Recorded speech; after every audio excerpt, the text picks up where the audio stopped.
بسم اللہ الرحمن الرحیم۔ السلام علیکم ویورز، آج آپ کے لیے لائے ہیں کیا یزید کا بیٹا محب اہل بیت تھا۔ چینل پر نئے آنے والوں سے درخواست ہے چینل کو سبسکرائب کر لیں۔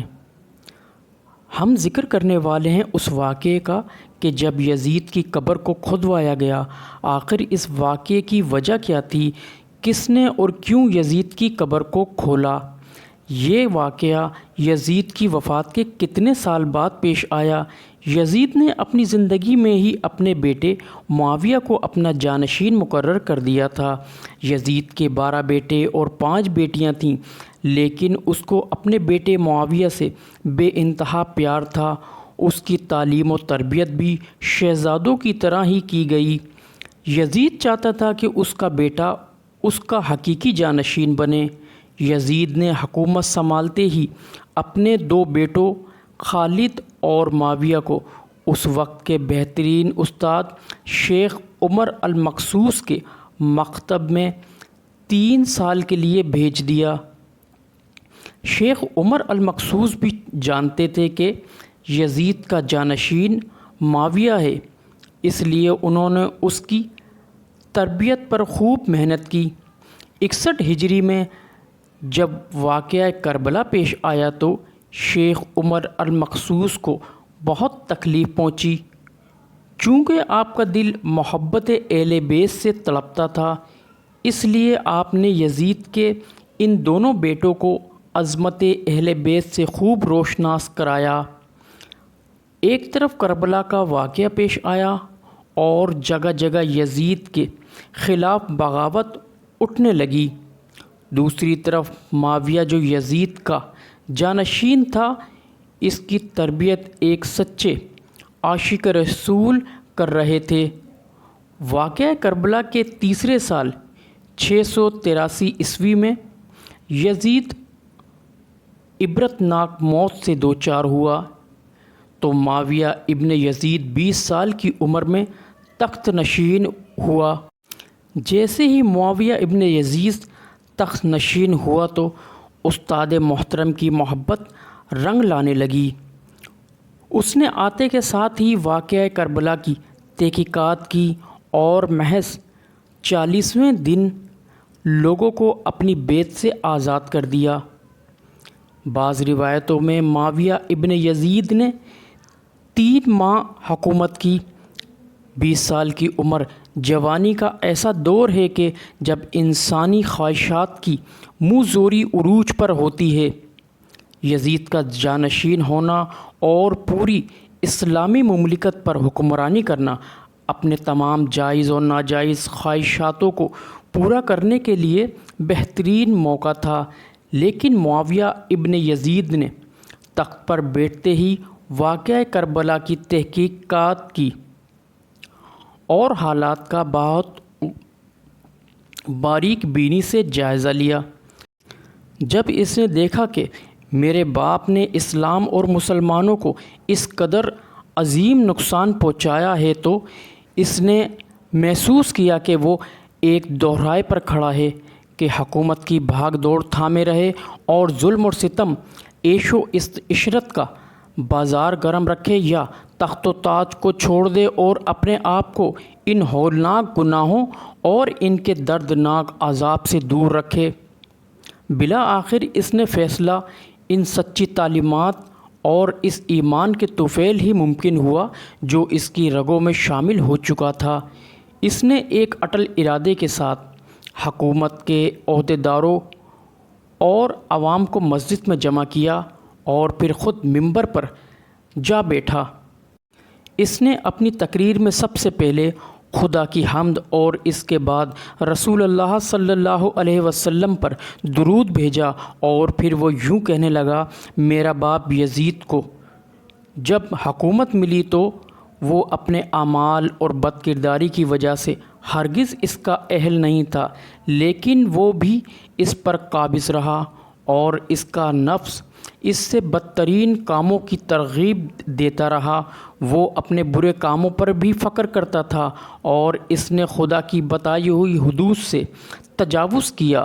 رسول اللہ صلی اللہ علیہ وسلم کی اولاد پر اس نے بدترین مظالم ڈھائے، لیکن اس کی حکومت کی مدت بہت ہی کم تھی اور بہت جلد اس کی شرمناک زندگی کا خاتمہ ہو گیا، اور آج وہ اپنے اعمال کے حساب کتاب میں الجھا ہوا ہوگا۔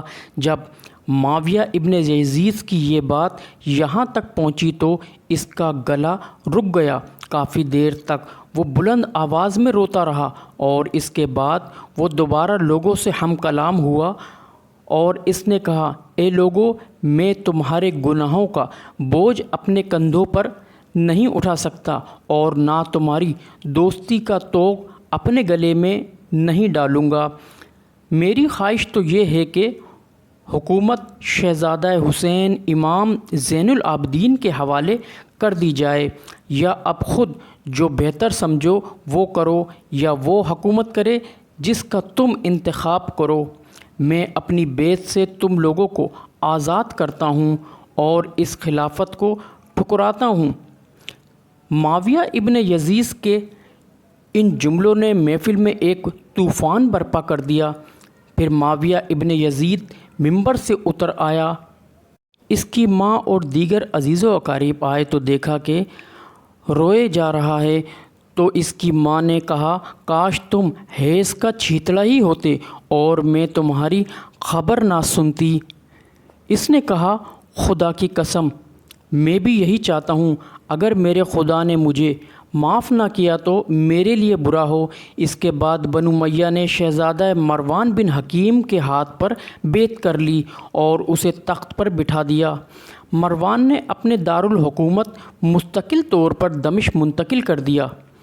بنو امیہ نے شیخ عمر بن المقصوص کو زندہ درگور کر دیا کہ تم نے ایسی تربیت کیوں کی کہ معاویہ ابن یزید نے بھرے دربار میں بنو امیہ کو رسوا کر دیا۔